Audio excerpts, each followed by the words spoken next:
prejudices that estrenched whiteness at the top of the social hierarchy.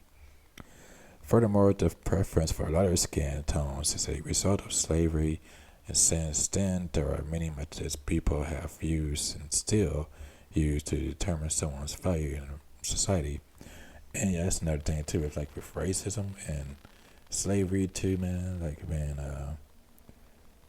they usually like white people would usually keep the lighter skin inside, where they're to help, and they keep the darker skin outside in the fields, so they keep them separated. They keep black people separated from skin color, and that's how this bullshit is how it is now.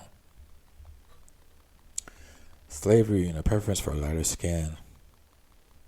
During the enslavement of black people, those with lighter skin tones, the children of a slave and their master, received preferential treatment.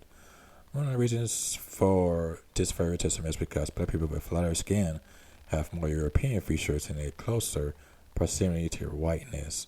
Additionally, we know that historically, lighter skinned aristocratic blacks engaged in opportunity hoarding practices to keep darker skinned poor blacks from their social networks, says Campbell.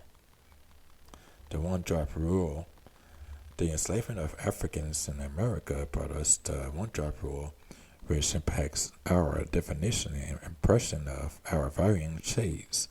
The one drop rule dates back to a 1662 Virginia law that addresses mixed race people. It asserts that anyone with even one ancestor that is black is considered black. Blue vein societies, after slavery, the preference for lighter skin continued, and it became evident within a black community and black people show a preference for lighter skinned black people.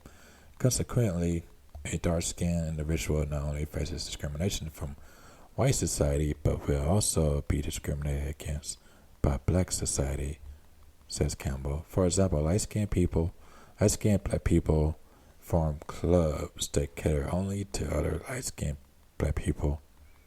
These types of exclusive clubs were known as blue vein societies, and its organizers only admitted black people who were light enough to see the blue veins in their skin. Yeah, damn. I didn't know about the Blue Vein Club. Like, is that really a thing? Like, I knew that, the basics for colorism, as far as like, oh, you light skinned, so they must think you better than me. Then a light skinned person be like, yeah, I'm more favored to the white people. And that's another thing that aches me too. Cause yeah, that's true. In some ways, especially like with light skinned people that spin around only white people for majority of their lives, that eats and breathe everything that the like their white friend or family, taught them. Like they usually hold it to their heart, and they're usually blinded by racism to them, especially like with white people saying like, oh, you're one of the good ones, or well, you're more accepted in our friend group than the darky over there. I hate to use that word, but it's what they would usually call dark skinned black people. Them or either light skinned black people, we call dark skinned black people darky. But yeah, man, like they would usually say shit like that. It's like, well, you're usually more favored, or like, hey, for some reason I feel a lot safer around you, or than I would a dark skinned person, dark skinned black person, or we're usually more preferred to get jobs than our black counterparts. If that sounds controversial, I apologize. I'm still trying to work a way around, not offending people. But yeah, man, it's like just like shit like that aches me. Like I really do hate it. That's like that, and I have been around like white people, like especially coming from the South too. I have been around like white people who gotten too comfortable around me. Like they started to use the N word and like comfortably too. It's like wow, okay. I was a lot younger back then, and now I've learned a lot of shit. So now I'm, I'm just not for it. I'm just not for it. Don't try it on me. Do not try it on me. You will not like the end result. But that's how it is, man. That's how it is. Light skin is more preferred than dark skin, man. Like something gotta change. And it changes with us, light skinned black people. The paper bag test. The paper bag test was used to determine if someone was allowed to enter churches, nightclubs, and fraternities. So people who are darker than the color of a brown paper bag would not be allowed to enter. Colorism and minority groups. Now, before we continue, we'll take a quick break. So, yeah, stay tuned for that.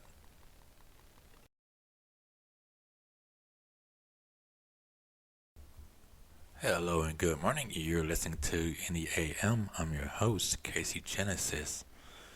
Now, we've been talking about colorism on this very special episode called The Perspective, where I give out my perspective on certain topics such as incels,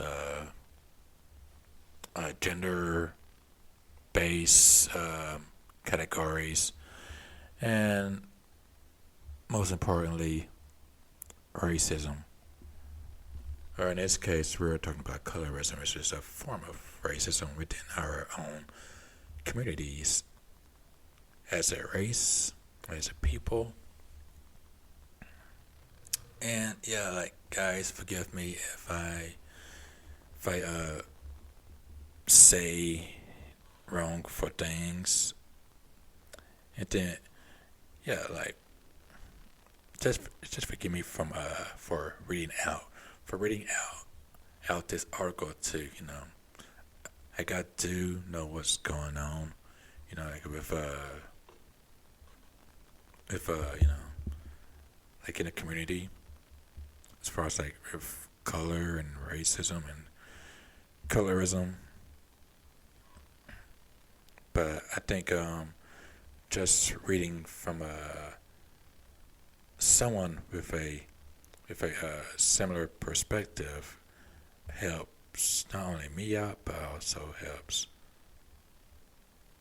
others out who also have trouble of who also have trouble of learning, you know. So yeah, man, colorism and minority groups. Colorism is a global cultural social construct with its roots deeply embedded in racism. It exists within many groups, including Black, Asian, and Latino American communities. Colorism can occur intraracially, i.e., within groups, and interracially, i.e., across ethno-racial groups. It can manifest both interpersonally and systemically, says Campbell. Colorism impacts societal advancement as the inculcation of racism is detrimental to Black Americans' advancement. Colorism can be equally crippling and maybe even more so. The preference for lighter skinned blacks by whites and blacks can cause darker skinned blacks to have poor outcomes in many areas such as education and income than their fairer counterparts. It can even affect health and marital status. The same stratification that we witness in racial outcomes between black and white is also visible within groups. In the ways the gap between light and dark skinned blacks have been more pronounced than the black-white gap, says Campbell. Colorism in the white community suffice it to say that colorism is so prevalent it isn't limited to minorities but can even exist with white Americans.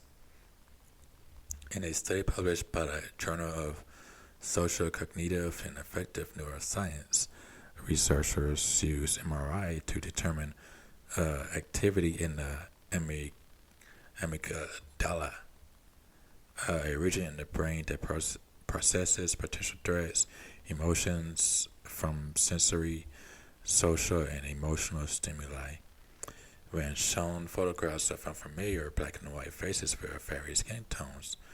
However, while there was noticeable activity in the amygdala for light and dark-skinned blacks, dark-skinned whites elicited more significant amygdala activity than light-skinned whites.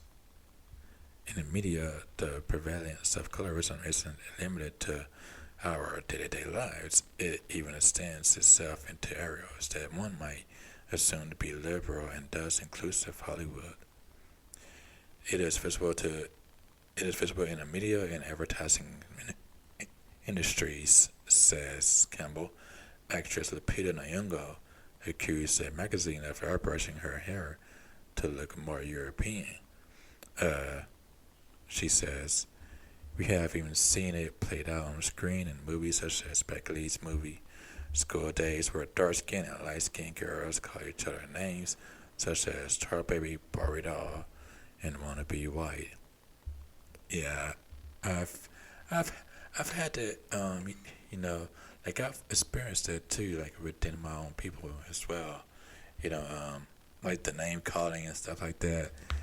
Just saying like oh, you belong over there with the white people, like or say you're not black enough.